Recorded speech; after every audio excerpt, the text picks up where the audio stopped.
It's now time to reflect on this week's Sunday Gospel. Good morning and welcome to the Gospel Reflections.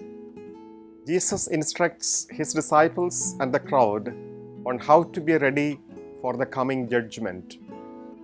Jesus tells the crowd a parable of a rich man. The rich man's land have yielded more crops than expected.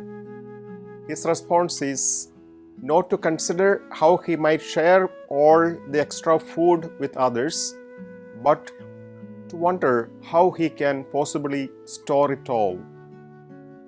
He has what he thinks is a bright idea: to tear down his present barns and build larger ones.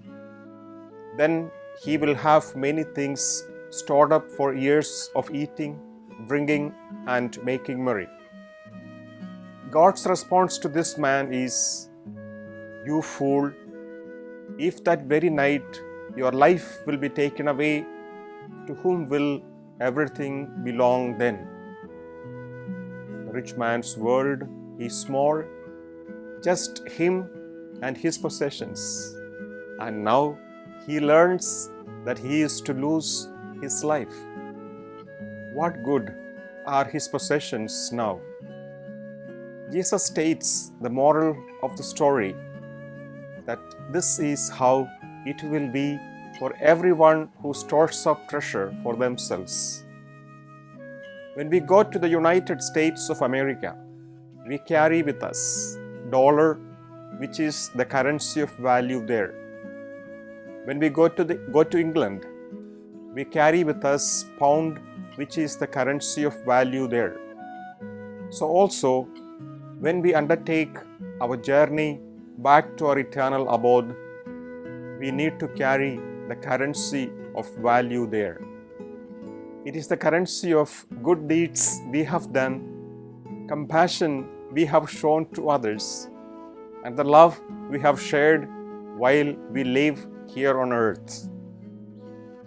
Jesus reminds us how to live a life of true discipleship, a life of love modeled on the example of Jesus' own life.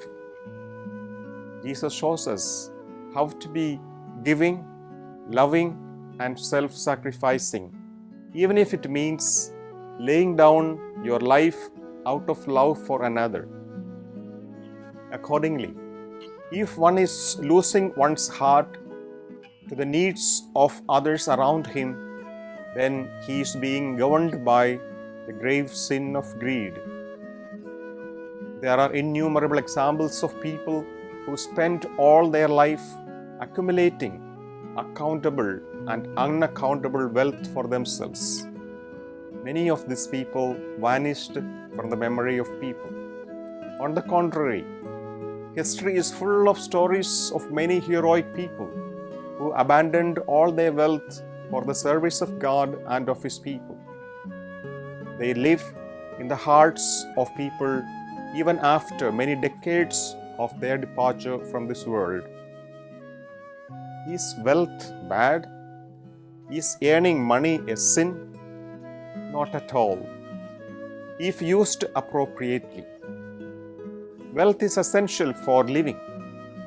It's necessary for accomplishing much good in the world, such as social workers need money to reach out to the poor and the marginalized.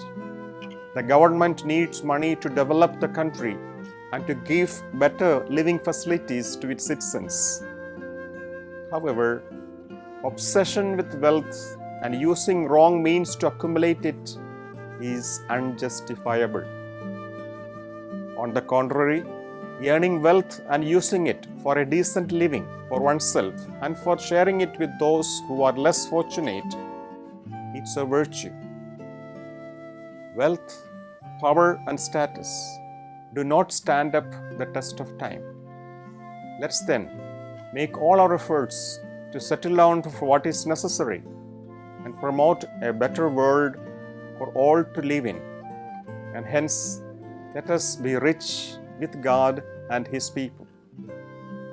Thank you for listening to God's Word. This is Father Jimmy Matthew, CSC, from Family Rosary Crusade Studio, Philippines. Remember, the family that prays together stays together. Wish you a grace-filled week. See you again next week. Till then, bye and God bless.